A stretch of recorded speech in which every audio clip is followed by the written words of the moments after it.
नमस्कार, मैं हूं दिबांजलि मोइत्रा। गलवान घाटी की घटना क्या हुई, भारत की आंखें खुल गई। इसके साथ ही साथ भारत की आंखों का पर्दा हट गया। अब उसी का नतीजा है कि भारत चीन को इंच इंच का हिसाब ले रहा है और चीन की आंखों में आंखें डालकर कह रहा है कि हमारी जमीन छोड़ो। इसके साथ ही साथ भारत चीन की तरह सीमा पर खतरनाक हथियारों का सैनिकों के साथ जमावड़ा कर रहा है। जैसी दुश्मन की चाल, ठीक उसके विपरीत भारत चाल चलते हुए धराशायी कर रहा है। अरुणाचल प्रदेश से लेकर लद्दाख तक हर जगह भारत खतरनाक साजो सामान के साथ दुश्मन के सामने खड़ा है और दुश्मन की ताकत को देखते हुए भारत नए प्रोजेक्ट को मंजूरी भी दे रहा है और खतरनाक हथियार खरीद भी रहा है। आपको याद होगा कि अभी हाल ही में भारत ने फ्रांस से खतरनाक लड़ाकू विमान खरीदे और यह हथियार उसी समझौते के तहत भारत आए जिसमें इनका करार हुआ था।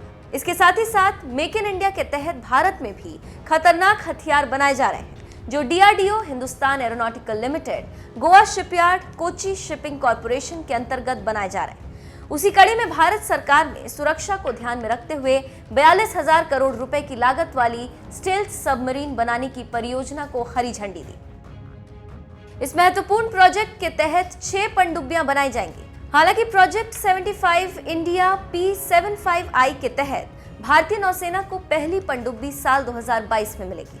रक्षा मामलों के विशेषज्ञों की माने तो चीन और पाकिस्तान से बढ़ते खतरे को देखते हुए भारतीय नौसेना को स्टेल्थ सबमरीन की बेहद आवश्यकता है, क्योंकि इसकी सबसे बड़ी खासियत यह है कि न्यूक्लियर रिएक्टर के कारण इन पनडुब्बियों को पानी के अंदर तेज रफ्तार से लंबी दूरी तक अभियानों को अंजाम देने में मदद मिलती है और न्यूक्लियर रिएक्टर पनडुब्बी को ईंधन मुहैया कराते रहते हैं। इसीलिए अभियान की दूरी या समय सीमा की चिंता नहीं रहती।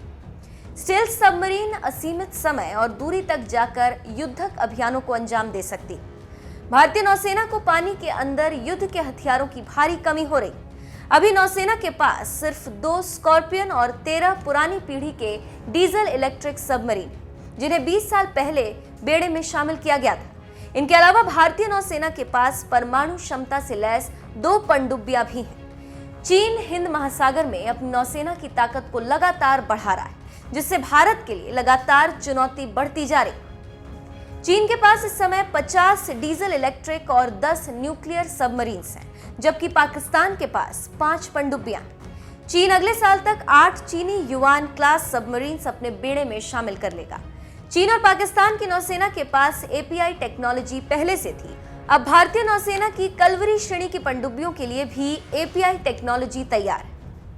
एपीआई सिस्टम क्या है, अब हम आपको ये बताते हैं। पनडुब्बियों को बहुत घातक बना देता है। एपीआई का पूरा नाम एयर इंडिपेंडेंट प्रोपल्शन है। इस टेक्नोलॉजी सिस्टम से पनडुब्बियों को समुद्र की सतह पर आए बिना अभियान को अंजाम देने की अवधि बढ़ जाती है, जो परमाणु क्षमता से लैस नहीं है। इस कारण दुश्मन को इन पनडुब्बियों की हरकतों को पकड़ पाना मुश्किल हो जाता है। इसीलिए एपीआई युक्त पनडुब्बियों को हाई रिस्क एरिया में लंबे समय तक पेट्रोलिंग के लिए तैनात किया जाता है। बड़ी बात यह है कि चीन और पाकिस्तान की नौसेना के पास ये टेक्नोलॉजी पहले से ही थी।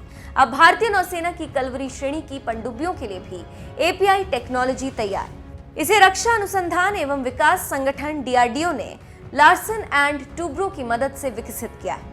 इस एपीआई सिस्टम को देसी पीएएफसी आधारित टेक्नोलॉजी से तैयार किया गया। इस सिस्टम से बिजली पैदा करने के लिए हाइड्रोजन और ऑक्सीजन का इस्तेमाल होता है। लार्सन एंड टूब्रो देसी परमाणु क्षमता युक्त पनडुब्बी बनाने में भी जुटी है। तो आप समझ सकते हैं कि क्या हो रहा है और भारत क्या कर रहा है। आने वाले दिनों में समंदर में भारत चीन और पाकिस्तान को टक्कर देता नजर आएगा।